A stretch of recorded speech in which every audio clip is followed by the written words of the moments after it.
வையகம், வாழ்க வையகம், வாழ்க வையகம், வாழ்க வளமுடன். குரு வாழ்க, குருவே துணை.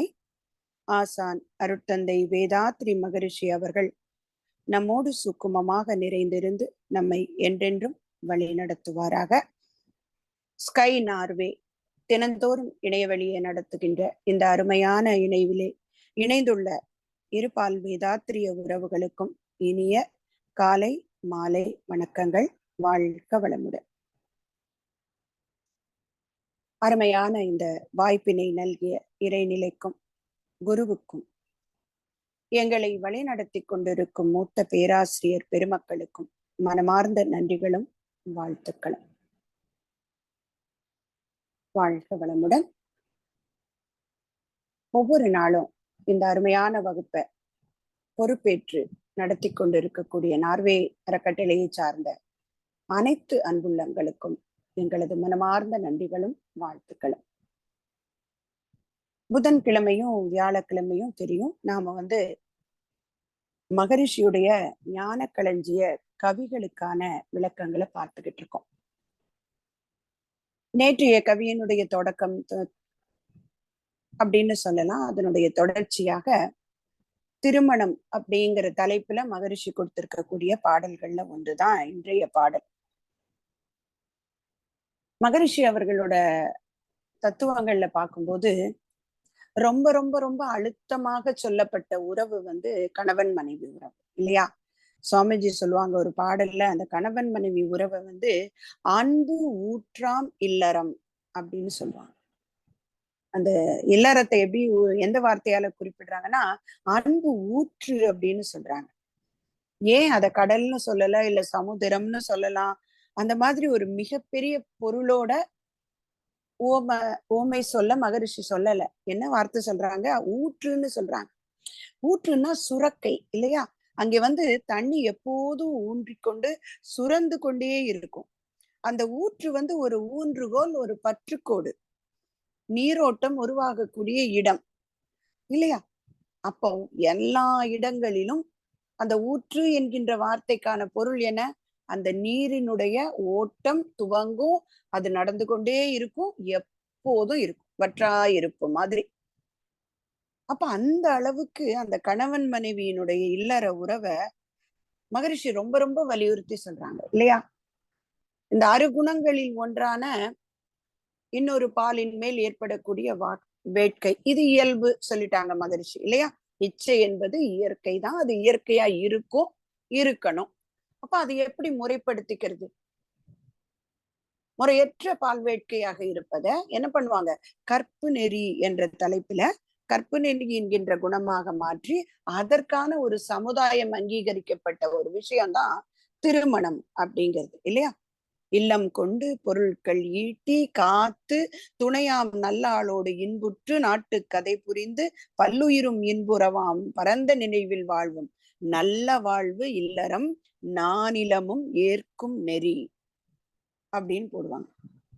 இது உலகம் முழுவதும் எல்லாரும் ஏற்றுக்கொள்ளக்கூடிய ஒரு விஷயம் அப்படின்னு சொல்லுவாங்க. இப்ப அந்த மற்ற உறவுகளுக்கு மகரிஷி நட்பு நலத்துல கொண்டு வந்தாங்க. ஆனா இந்த கணவன் மனைவி உறவு என்பது ரொம்ப ரொம்ப ஒரு மனிதனோட வாழ்க்கையினால முக்கியத்துவம் வாய்ந்ததாக குறிப்பிடுறாங்க. அதற்கான கற்பு நெறிக்கான சமுதாய பண்பாடுதான் திருமணம். நம்ம பார்த்தோம் இல்லையா? அந்த திருமணத்துல இருக்கக்கூடிய சடங்குகள், வாழ்த்தக்கூடிய முறைகள், அதெல்லாம் எந்த அளவுக்கு இந்த அன்பு ஊற்றை இன்னும் அதிகமாக்கும். அதுதான் மகரிஷி இந்த திருமணம்ங்கிற தலைப்புல கொடுத்திருக்கக்கூடிய பாடல்களின் சாராம்சம்னு சொல்லலாம்.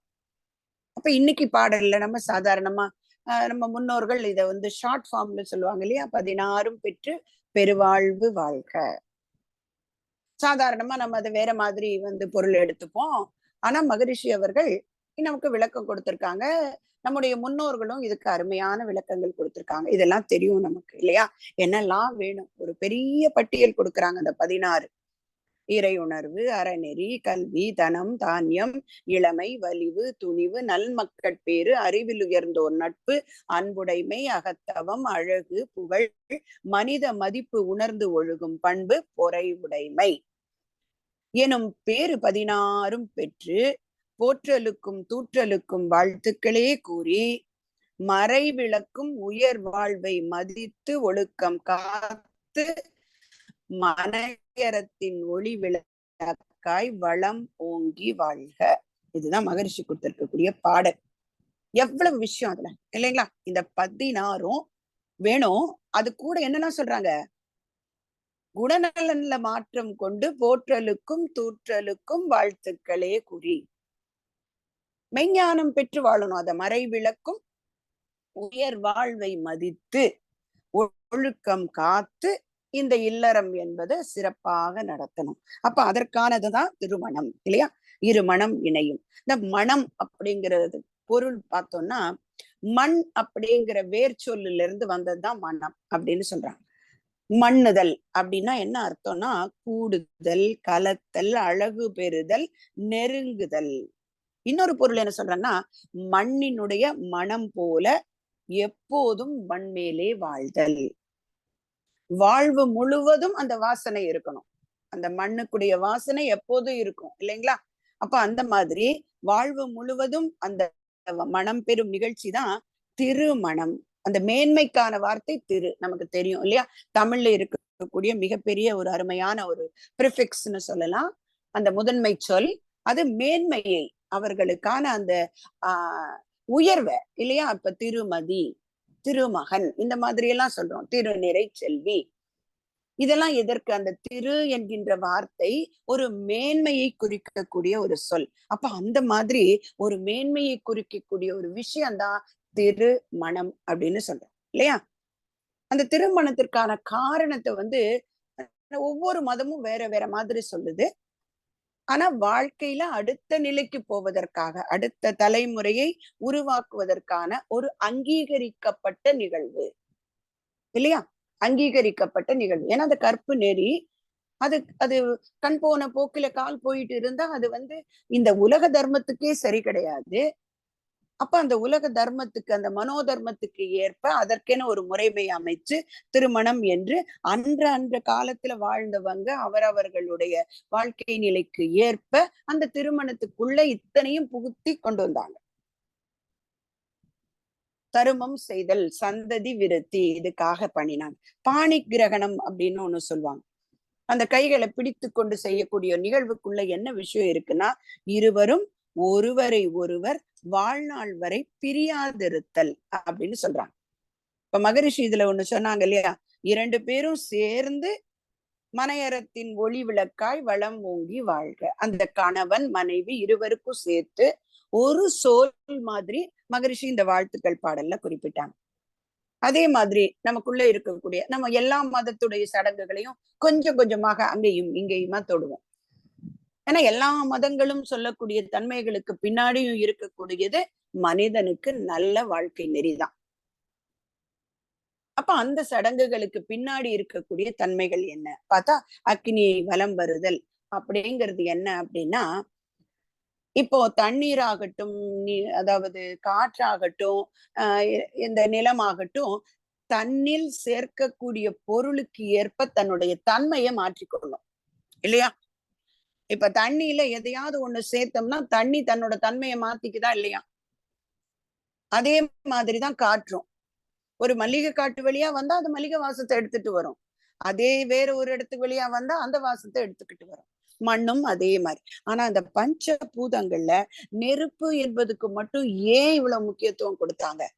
அதை முதன்மையாக வைத்து அக்கினியை சாட்சியாக வைத்து இந்த மிகப்பெரிய வாழ்க்கைக்கான ஒரு திருமணத்தை ஏன் நடத்துறாங்க அப்படின்னு சொல்லி பார்க்கும்போது நெருப்பு ஒன்றுதான் எந்த ஒன்றையும் தனக்குள்ளே வந்தாலும் அதை மாற்றி தன்னுடைய தன்மையில் மாறாது. பேப்பரை போட்டாலும் எரிச்சு அதை சாம்பலாக்கிட்டு தான் நெருப்பாகவே இருக்கும். சோ எந்த ஒன்றை தனக்குள்ளேயே கொண்டு வந்தாலும் அதிலிருந்து நன்மையை எடுத்துக்கொண்டு தீமையை தள்ளி வச்சுட்டு தான் தானாக இருத்தல் நெருப்பினுடைய தன்மை. அப்ப அதனாலதான் அந்த தன்மையை அடிப்படையாக கொண்டு இந்த சாட்சி அக்கினியை வலம் சாட்சியாக வைத்து திருமணம் என்பதை நடத்தி இருக்காங்க அன்றைய காலத்துல. அடுத்தது நம்ம ஒவ்வொரு மதம்னு சொன்னா ஒரு ஷார்ட்டா இந்து மதத்துல நடத்தக்கூடிய ஒரு திருமணத்துல சப்தபதி மந்திரம் அப்படின்னு சொல்லுவாங்க இல்லையா? 7 அடி 2 பேரும் நடக்க ஒவ்வொரு அடிக்கும் ஒரு மந்திரத்தை சொல்லி அந்த மந்திரத்துக்குள்ள என்ன சூட்சுமம் இருக்கு. இப்ப மகரிஷி கொடுத்தாங்களே 16 விஷயம், இறை உணர்வுல தொடங்கி பொறையுடைமை வரைக்கும் சொன்னாங்களே, அந்த அத்தனை கருத்தையும் மறைமுகமாக கொடுத்தாங்க. நமக்கு மறைமுகமா எல்லாம் புரியாது இல்லைங்களா? வெளிப்படையாக இருந்தால் தான் புரியும். ஆனால் இதை மறைமுகமாக செய்திருக்கோம். ஆனால் அங்க என்னன்னா மனம் ஒன்றுபட்டு செய்யல. இப்ப இந்த வார்த்தைகளை 16 வார்த்தைகளை படிக்கும் போது அதை குணமா மாறினோமா இல்லையா? பொறையுடைமைன்னா என்னன்னு நமக்கு தெரியும். ஆனா இத்தனை விஷயத்தையும் வேற ஏதோ நமக்கு தெரியாத ஒரு மொழியில எழுதி அதை யாரோ ஒருத்தர் நமக்காக செய்ய, நாம அதை ஒரு சடங்கா பார்த்துட்டு அங்க கடந்து வந்துட்டோம். அப்ப இன்னைக்கு மகரிஷி கொடுக்கக்கூடிய ஒரு விஷயம் ஒரு கண்ணாடி, பூத கண்ணாடி மாதிரி இருக்கு. இந்த பூத கண்ணாடியை வச்சுக்கிட்டு எல்லா இடத்தையும் பார்த்தா அங்கே உள்ள இருக்கக்கூடிய பொருள்லாம் பெருசாக்கப்பட்டு தெரிகிறது. முதல் அடியில சொல்றாங்க, மணமகள் அந்த மணமகன் வீட்டிற்கு வந்து மகரிஷி சொல்றாங்களா, பெற்றோரை பிறந்தகத்தை பிறந்த ஊரை விட்டு எனக்கு வந்து பற்றற்ற துறவி என எனக்கு என்னோட பணியா சேர்ந்து மனைவியை மதிக்கின்றேன்னு சொல்றாங்களா, அதுவே அந்த முதல் அடியில கொடுத்திருக்காங்க. வந்து புத்திரர்களை பெற்று குலத்தை விருத்தி செய்து எல்லோருக்கும் சந்தோஷம் கொண்டு அதற்கு தேவையான உணவு பொருட்கள் குறையாமல் இருக்க நாம 2 பேரும் அந்த எல்லையற்ற இறைவனை வணங்குவோம். அப்ப உள்ளுக்குள்ள என்ன கொடுத்தாங்க? அந்த ஒருத்தருக்கு ஒருத்தர் மதித்து 2 பேரும் இணைந்து இந்த வாழ்க்கையை நடத்துறதுக்கு தேவையான உணவு, எனக்கு வரக்கூடிய சொந்தங்களோட இணைந்து இருக்கக்கூடிய தன்மை, குலவிருத்தி, இது எல்லாத்துக்கும் எனக்கு கடவுளுடைய அனுகிரகம் வேண்டும். ஆச்சா?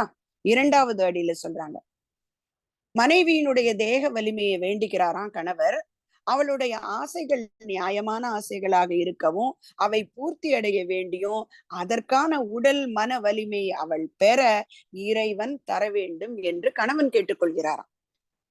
என இவர் தான் நிறைவேற்றி வைக்கணும் இல்லைங்களா? அப்ப நியாயமில்லாத ஒரு ஆசையை ஒரு ஆண் பெண் கேட்டு அதனால் ஆண் மாட்டேன்னு சொல்லியோ இருவருக்கிடையே பிணக்கு வர வேண்டாம், நானும் சரியா இருந்துக்கிறேன். இப்ப இத மனைவிக்காக வேண்டும் போது அந்த கணவரும் அந்த பொருளாக மாறுவார்.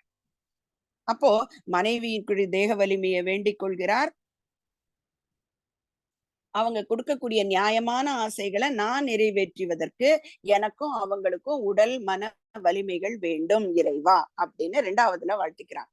3வதாக, நாங்க இருவரும் சேர்ந்து வாழ போகக்கூடிய புத்தம் புதிய வாழ்க்கையில் இல்லறத்தை நல்லறமாக செய்ய வேண்டி கடவுள் ஒத்துழைக்க வேண்டும். எடுக்கும் எல்லா முயற்சிகளிலும் இருவருக்கும் நம்பிக்கை வேணும், தர்மத்தை மீறாமல் இருக்க வேண்டும். மகரிஷி சொன்னாங்கல்ல, போற்றலுக்கும் தூற்றலுக்கும் வாழ்த்துக்களே கூறி, இதை இங்க வைக்கிறாங்க பாருங்க. என்ன தர்மம்? யாருக்கும் துன்பம் தராத வழியில் வாழணும் அப்படிங்கறதா மனோ தர்மம். அந்த தர்மத்தின்படி நாங்க 2 பேரும் சேர்ந்து இந்த இல்லறமான நல்லறத்துல நல்லா இணைந்து வாழறதுக்கு எனக்கு இந்த இயற்கை அந்த எல்லையற்ற இறைநிலை ஒத்துழைக்க வேண்டும் அப்படின்னு வாழ்த்துக்கள் கேட்கிறார். அடுத்தது 4வது அடியில, நாங்க 2 பேரும் சேர்ந்து இந்த உலகத்தில் என்னென்னலாம் இன்பங்களை அனுபவிக்க முடியுமோ அளவோடும் முறையோடும் குறைவின்றி அனுபவிக்க வேண்டும். அப்ப எங்கேயும் என்னதுங்க, எனக்கு நியாயமாக இருக்க வேண்டிய இந்த உலகத்துல பெறக்கூடிய அத்தனை இன்பங்களையும் நாங்கள் பெறுவதற்கு எங்களுடைய உடல் மன வலிமையை வேண்டாங்க. 5வது அடி, இல்லறம் இல்லற சுகம் வீடு வாசல் எல்லா செல்வங்களையும் நீ என் மனைவியாக வந்துட்ட, நாம 2 பேரும் சேர்ந்து இதெல்லாம் அடையணும். வேணும் இல்லைங்களா? வாழ்க்கைக்கு தேவையான அத்தியாவசியமான விஷயங்கள் வேணும் தானே, நிறை செல்வம்னு மகிழ்ச்சி சொன்னாங்களே. சோ அது எல்லாம் எனக்கு நம்ம 2 பேரும் சேர்ந்து வாழ்ந்து அதுக்கு உண்டானதை உழைத்து உண்டு வாழ்வோம் அப்படிங்கிறத நான் 5வது அடியில சொல்றாரு. 6வது அடியில இயற்கையை நோக்கி பயணம் பாருங்களேன். எப்படி மகரிஷி ஒவ்வொரு அகத்தாய்விலையும் முதல்ல தனக்குள்ளே பார்த்தாங்க, அதுக்கப்புறம் தன்னை சுற்றி இருக்கக்கூடிய இயற்கைக்கு போனாங்க இல்லையா?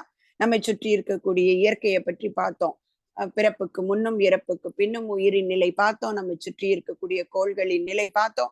அப்ப அதே போல இந்த 6வது அடியில என்ன கேக்குறாங்க, பருவ காலத்தின் தாக்கங்கள் நம்மை பெரிய அளவில் தாக்காமல் இயற்கை எனக்கு ஒத்தும் உதவி இருக்க, அதன் மூலம் நம்முடைய இல்வாழ்க்கையில் சுகமோ சுவையோ குறையாமல் நாம் இருவர் மனங்களும் அதற்கேற்ற வல்லமையோடு இருக்க நான் இறைவனை பிரார்த்திக்கின்றேன். எவ்வளவு பாருங்களேன் சூட்சுமம். நான், சமுதாயம், இயற்கையும் எனக்கு ஒத்ததா இருக்கணும். அப்ப அந்த பருவ காலங்கள்ல வரக்கூடிய மாற்றங்கள் சரியாக இருந்து பாதிக்காத வகையில் இருந்து நான் எங்களுடைய இல்வாழ்க்கை எந்த விதத்திலும் இயற்கைக்கும் எங்களுக்கும் முரண்படாம இருக்கிறதுக்கு இறைவன் எனக்கு அருள் புரியட்டும். 7வது அடி. இப்ப அந்த காலத்துல எப்படி தானாக பருவம் கண்ணுக்கு தெரியாதது ஒரு ஆற்றல் அந்த படைத்த சக்தியால் மாறுகிறதோ இல்லையா? எந்த காரணமின்றி காரியம் இல்லை, அத்தனையும் அவனன்றி நடப்பதில்லை. அப்ப அதை உணர்ந்து கொண்டு அந்த கண்ணுக்கு தெரியாத வல்லமை உடைய மகாசக்திக்கு செய்ய வேண்டிய கடமைகளான அறம் அத்தனையும் நாம் இருவரும் சேர்ந்து செய்ய வேண்டும். எல்லாருமே கடைசியில உருவம் இல்லாத இடத்துல வந்து நிறுத்துறாங்க பாருங்களேன். இப்ப இது எல்லாத்துலயும் பரமாத்மா, மகாவிஷ்ணு, சிவன் அப்படின்னு சொல்லி பெயர்களை கடவுள் உருவங்களை சொன்னாலும் இறுதியில எங்க கொண்டு போய் நிறுத்தி இருக்காங்க பாருங்க, அந்த கண்ணுக்கு தெரியாத வல்லமை உடைய மகாசக்தி. அதுக்கு நாம என்ன கடமை செய்யணும்? அதற்கு ஒத்ததாக வாழணும் இல்லையா? இயற்கைக்கு முரண்படாமல், மனோதர்மத்தை முரண்படாமல். மகரிஷி சொல்லுவாங்க இல்லையா, நீதி நெறி உணர் மாந்தராகி வாழும் நிலை உணர்தல். இததான் இந்த இடத்துல குறிப்பிடுறாங்க. அந்த இறை நீதி உணர்ந்து அறநெறி பெறலாமல், அதுதான் அந்த மகாசக்திக்கு நாம செய்ய வேண்டிய சரியான கடமை அறம். அதெல்லாம் செய்து நான் வாழ்வேன். சோ இது அத்தனைக்குள்ளேயும் வேதாத்திரியத்தினுடைய கருத்துக்கள் சூட்சமமாக ஒளிந்திருக்கு தானே. ஆனா நமக்கு தெரியுமா? எல்லாரும் யோசிச்சு பாருங்களேன். இந்த 7 அடி நடந்துதான் எல்லாரு வீட்லயும் ஏதோ ஒரு முறைப்படி திருமணம் நடந்திருக்கும், கைய பிடிச்சு நடந்திருப்பாங்க. ஆனா இந்த மந்திரத்தினுடைய தாத்பரியத்தை நமக்கு விளக்கினார்களா? இல்லைங்களா? அதுக்கப்புறம் 8வது அடி எங்க வைப்பாங்க? அம்மி மிதித்து. அது என்னத்தை குறிப்பிடுதான்? ஆணுக்கும் பெண்ணுக்கும் ஒழுக்கத்தையும் கற்பு நெறியையும் அழுத்தமாக எங்கேயும் நான் உடைய மாட்டேன், அவ்வளவு நான் உறுதியா இருப்பேன் அப்படிங்கிறத ஒரு உருவகப்படுத்தக்கூடிய வகையில அம்மியில மிதிக்கிறாங்க. இதற்கு தாண்டி ஒரு விஷயங்க, ஆந்திர மாநிலத்துல செய்யக்கூடிய ஒரு திருமணத்துல ஒரு முறையை பின்பற்றுவாங்க. பெண்ணும் மாப்பிள்ளையும் எடுத்த உடனே ஒருவரை ஒருவர் பார்த்து கொள்ள மாட்டாங்க. இருவருக்கும் நடுவில் ஒரு திரை இருக்கும். அந்த திரையை தூக்கிட்டு என்ன பண்ணுவாங்கன்னா, வெல்லமும் ஜீரகமும் கலந்து, ஜீலகர்ர வெல்லம் அப்படின்னு சொல்லுவாங்க தெலுங்குல. ஜீரகமும் வெல்லத்தையும் கலந்தா எப்படி இருக்குங்க? பிசு பிசுன்னு இருக்குமா? அது எப்படி இருக்கும்? ஸ்டிக்கியா இருக்கும். அது ரெண்டையும் கலந்து ஒரு வெற்றிலை மேல வச்சிருப்பாங்க. வெற்றிலை மேல ஒரு சின்ன வடை மாதிரி தட்டி வச்சுட்டு இந்த மாப்பிள்ளை பெண்ணினுடைய தலையிலும், பெண் மாப்பிள்ளையினுடைய அந்த ஆணுடைய தலையிலும் அந்த ஜீலக்கர பெல்லத்தை வெத்தலையோட வச்சு வைப்பாங்க. அதை வைக்கும் போது நினைச்சு பாருங்களேன், என்ன நடக்குங்க? அது பிசு பிசுன்னு இருக்குதா? அந்த இடத்துல ஒட்டுமா? எங்கேயோ உச்சந்தலையில ஒட்டும் போது அந்த இடத்துல தானங்க நினைவு வரும் இல்லையா? ஒரு ஸ்டிக் அழுத்தம் இருக்கக்கூடிய இடத்துக்கு மனசு போகும். அது உடனே அதை எடுத்துட்டு கை எடுத்த உடனே திரையை விலக்குவாங்களாம். உடனே ஆணும் பெண்ணும் ஒருவரை ஒருவர் கண்களால் பார்த்து கொள்வார்கள். அங்கே துரிய நிலையில கண்ணோடு கண்ணுக்கு அந்த உயிர் கலப்பு தவத்தை, அந்த காந்த பரிமாற்றத்தை நடத்துறாங்களாம். இது ஒரு விஷயத்துல நான் தெரிந்து கொண்டேன். அப்ப எவ்வளவு ஒரு சூட்சுமத்தை உள்ள வச்சிருக்காங்க. அந்த ஆணும் பெண்ணும் முதலில் அந்த திருமணம் என்கின்ற பந்தத்துல இணைக்கிறதுக்கு முன்னாடி அவங்க 2 பேரையும் பிரம்மரந்திரத்தை ஆக்டிவேட் பண்ணிவிட்டு மனசு அமைதி நிலைக்கு கொண்டு போய் அவங்க கண்ணும் பார்க்கும்போது, கண்ணோடு கண்ணினை நோக்கோக்கின் வாய்ச்சொற்கள் என்ன பயனும் இல்லைன்னு சொன்னாரு வள்ளுவர். இப்ப மகரிஷி கொடுத்திருக்க மனைவி நல வேட்பு நாள் தவத்துல நாம என்ன பண்றோம்? அந்த கண்ணோடு உயிர் கலப்பு தவம் செய்கிறோம். அதேதான் அன்னைக்கு அங்க செய்ய வச்சாங்க. ஆனா இன்னைக்கு அது வெறும் சடங்காக போய்விட்டது. இப்ப இந்து மதத்துல எல்லாம் இப்படின்னா, கிறிஸ்துவ மதத்துல கொடுக்கக்கூடியதுல அந்த ஒரு வார்த்தை எவ்வளவு அருமையான ஒரு வாக்குறுதி பாருங்க. இன்பத்திலும் துன்பத்திலும் உடல் நலத்திலும் நோயிலும் ஒருவருக்கொருவர் பிரமாணிக்கமாயிருந்து வாழ்நாளெல்லாம் நேசிக்கவும் மதிக்கவும் தம்பதியர்கள் கடவுளின் முன்னிலையிலும் திருச்சபை முன்னிலையிலும் வாக்கு அளிக்கின்றனர். அந்த மனத்தை சாட்சியா வச்சு அவங்க இதெல்லாம் படி நான் இருப்பேன். எப்படி பாருங்க, உடல் நலத்திலும் நோயிலும் எங்க ஏற்ற இறக்கத்திலும் ஒருவருக்கொருவர் பிரியாமல் இருப்போம். மேலும் எந்தவித வற்புறுத்தலுமின்றி முழு மனதுடன் வாக்குறுதி அளிக்க கடமைப்பட்டிருக்கின்றனர். திருமணம் கடவுளால் நிச்சயிக்கப்படுகிறது அப்படிங்கிற வார்த்தைகளை சொல்லி இருவருக்கிடையே ஒப்புதலை வாங்கி கொண்டு கிறிஸ்துவ முறைப்படி திருமணமும் இந்த சூட்சுமத்தை உள்ளடக்கி நடக்கிறது. இஸ்லாமியத்துல பார்க்கலாங்க. நபிகள் சொல்றதாக ஒரு வாசகம் வருகிறது. படைப்புகள் அனைத்தும் இணைகளாக இருத்தல் என்பது இறைவனுடைய பொது நியதி அப்படிங்கிறாங்க. எல்லாமே இணைகள் தான் இல்லையா? அதற்கு மனிதன் விலங்குகள் என்று எதுவும் விதிவிலக்கு அல்ல. அதனால அவர் சொல்றாராம், நாம் ஒவ்வொன்றையும் இணைகளாக படைத்திருக்கின்றோம், நீங்கள் இதிலிருந்து படிப்பினை பெறக்கூடும் என்கிறது திருக்குறான். அப்போ அந்த திருமணத்துல என்ன பண்றாங்க, அந்த 2 பேரையும் இணைகளாக ஆக்கி அந்த இணைகள் சந்தோஷமாக வாழ்வது இறை நீதி, அதற்கு ஏற்றபடி வாழணும் அப்படிங்கிறதுக்கான ஒரு சில விஷயங்களை சூட்சுமமாக உள்நிறுத்தி பெரியோர்களும் சான்றோர்களும் வாழ்த்து கூறி நடந்தது.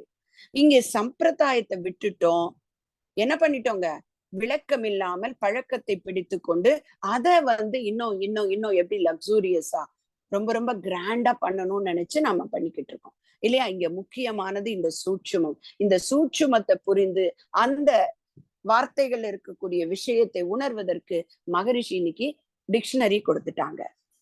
சோ அப்போ மகரிஷி கொடுத்த இந்த 16 பெற்று பெருவாழ்வாளன் வாழும் போது அன்பு ஈற்றாம் இல்லறத்தில் ஆண் பெண் இருபேரும் எப்படி வாழலாங்க? இன்ப ஊற்றாக வாழ முடியும். ஒருவருக்கொருவர் விட்டு கொடுத்து இறை உணர்வும் அறநெறியும் இணைந்த இல்வாழ்க்கை தான். அதுதான் முக்கியமான ஒன்று. அதுதான் அடுத்த தலைமுறைய அருமையானதாக உருவாக்க முடியும் அப்படிங்கிறத மகரிஷி இந்த 16 பேருகள்ல சூட்சுமமாக வைத்து அதற்கான பயிற்சிகளையும் கொடுத்து அந்த தவத்தையும் நமக்கு மனைவி நல வேட்பு நாள்ல கொடுத்திருக்காங்க. சோ இந்த அருமையான மனவாழ்க்கை பற்றிய மகரிஷியின் விஷயங்களை நமக்குள்ளே எடுத்துக்கொண்டு நாமும் வாழ்ந்து மகிழ்வாய் வாழ்ந்து அடுத்த தலைமுறையையும் மகிழ்வாக வாழ நாம வழிகாட்டியாக இருப்போம் என்று கூறி நல்லதொரு வாய்ப்புக்கு நன்றி பாராட்டி அமைகிறேன். நன்றி. வாழ்க வளமுடன்.